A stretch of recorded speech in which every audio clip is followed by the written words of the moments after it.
नीतू बहू, अब आ भी जा, बारात निकलने को है। हाँ माँ जी, आ रही हूँ।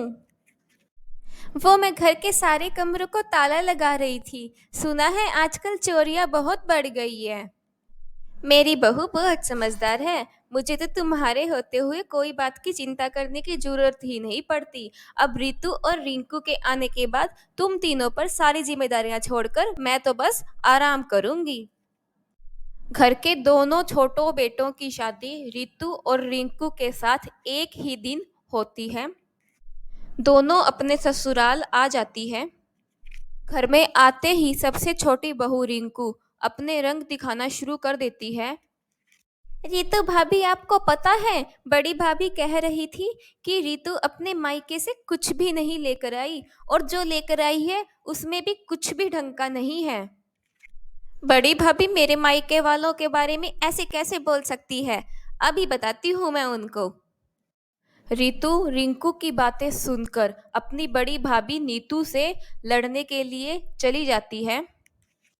भाभी, आप मेरे मायके वालों के बारे में ऐसे कैसे बोल सकती है कि मैं कुछ नहीं लेकर आई? और याद रखिए, ये घर जितना आपका है उतना मेरा भी है, तो आपका कोई हक नहीं बनता कि आप मेरे मायके वालों के बारे में कुछ बोलें, या फिर आप इस चीज से मतलब रखें कि मैं क्या लेकर आई हूँ और क्या नहीं। तुम क्या कह रही हो रितु? मुझे तो कुछ समझ नहीं आ रहा। बस भाभी, अब दिखावा करने की जरूरत नहीं है। ऐसे तो आप कहती फिरती है कि मैं आपकी छोटी बहन की जैसी हूँ, और अब आप मेरे बारे में ऐसे बातें कर रही हैं। नीतू अपनी बड़ी देवरानी रितु की ऐसी बातें सुनकर रोने लग जाती है, और रिंकू उन दोनों की लड़ाई देखकर साइड में छुपकर खड़े होकर मजे लेती है। ऐसे ही दिन बीतने लगते हैं। रिंकू हर रोज घर में किसी न किसी की लड़ाई करवा देती थी। एक दिन रिंकू अपने सास के कमरे में उनके पास बैठी होती है, तभी माँ जी, आप ना हमें सास की जगह माँ के जैसा प्यार देती है। मुझे तो आप अपनी माँ ही लगती हो। हाँ हाँ, तुम तीनों तो मेरे घर की रौनक हो। पर पता नहीं माँ जी, रीतू तो अपनी माँ से आपके बारे में कुछ कह रही थी कि आप उससे बहुत ज़्यादा काम करवाती रहती है, और उसे तो दहेज के लिए भी बहुत सुनाती है, और हम तीनों में से उसमें सबसे ज़्यादा आप फर्क करती हैं। क्या कह रही हो बहू तुम? उसे आए हुए एक महीना नहीं हुआ है, और वो मेरी बुराई इधर उधर कर रही है। रुक, अभी बताती हूँ उसे मैं। सास रिंकू की बातें सुनकर गुस्से में वहां से उठकर रीतू के पास चली जाती है। क्या बहू, आते ही अपना रंग दिखाना शुरू कर दिया तुमने? ऐसा कौन सा काम करती हो तुम यहाँ पे, जो अपनी माँ से जाकर हमारी बुराइयां कर रही हो तुम? मम्मी जी, पर मैंने तो किसी को कुछ भी नहीं कहा। और तुम अपनी माँ से कहती हो कि मैं तुम्हें दहेज के लिए परेशान कर रही हूँ। अब तक तो मैंने दहेज नहीं मांगा था, लेकिन अब मैं तुम्हें बताती हूँ कि दहेज मांगना क्या होता है। मम्मी जी, पर आप मुझे बिना मतलब का ही सुना रही है। मैंने तो किसी को नहीं कहा कि मेरी सास मुझसे दहेज मांगती है। आप मुझे दहेज की धमकी दे रही हैं। मांग के तो दिखाइए। पूरे खानदान को जेल की हवा ना खिला दी तो आप मेरा नाम भी बदल देना। दोनों सास बहू में झगड़ा हो जाता है, और रिंकू आराम से साइड में खड़े होकर मजे लेती है। ऐसे ही कुछ दिन बीत जाते हैं। एक दिन नीतू अपने ससुर के लिए चाय बना रही होती है। तभी रिंकू मन में कहती है कि नीतू भाभी घर में सबसे चहेती बहू बने रहना चाहती है। अभी बताती हूँ मैं इनको, अभी सबक सिखाती हूँ।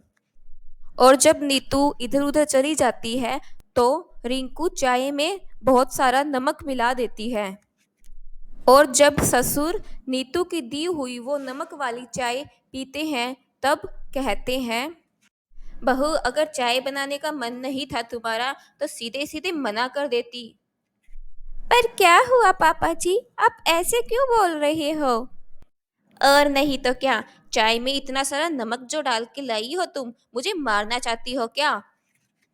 नीतू ससुर की बातें सुनकर रोने लग जाती है, और रिंकू ये सब देखकर बहुत खुश होती है। बहुत करवा लिए लड़ाई झगड़े, अब थोड़े दिन घूम के आ जाती हूँ। मम्मी भी कई दिनों से बुला रही है मुझे। रिंकू कुछ दिनों के लिए अपने मायके चली जाती है। रिंकू के जाते ही फिर से घर में शांति हो गई थी। सब घर में खुश रहने लगे थे। लेकिन फिर जब रिंकू 1 महीने के बाद अपने ससुराल लौटकर आती है तो फिर से वो लड़ाई झगड़े करवाना शुरू कर देती है। आते ही वो अपनी सास को कुछ बोल देती है, जिसके कारण उसके सास और ससुर में लड़ाई हो जाती है। आपका कुछ और काम नहीं है क्या? जब देखो बस यहाँ बैठकर अखबार पढ़ते रहते हैं सारा दिन। अरे भाग्यवान, क्यों मुझे सुना रही हो बार बार? मैं तो अभी आया हूँ पौधों में पानी डाल के ऊपर से। मुझे क्या पता, मुझे तो रिंकू बहू ही कह रही थी कि आप वहां बैठे सारा दिन अखबार पढ़ते रहते हैं। जब साइड में खड़ी रिंकू को पता चलता है कि अब वो फंसने वाली है, तो वो सास की बात बीच में ही काट देती है और कहती है, क्या आप दोनों भी बच्चों की तरह लड़ते रहते हैं? छोड़ो ये सब बातें। ऐसे ही दिन बीतते रहते हैं और घर में हर रोज रिंकू किसी न किसी के झगड़े करवाती रहती है। एक दिन रिंकू अपनी माँ से फोन पर बात कर रही होती है। तभी नीतू उसके गेट पर खड़े होकर सब कुछ सुन लेती है।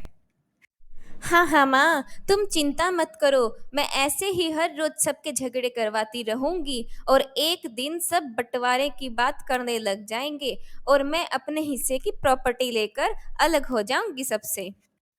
नीतू रिंकू की बातें सुनकर सोचती है, तो ये वजह है जो हर दिन घर में झगड़े हो रहे हैं। वो अपनी सास को सारी बातें बताती है और सास भी रिंकू के कमरे के बाहर जाकर छुपकर उसकी सारी बातें सुन लेती है और उसे सब कुछ पता चल जाता है।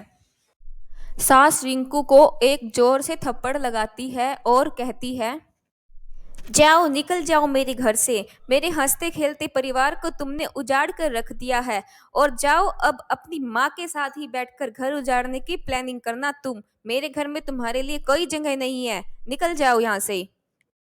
रिंकू घर छोड़कर चली जाती है और अब सारा परिवार खुशी खुशी रहता है और कहता है, हम साथ साथ हैं।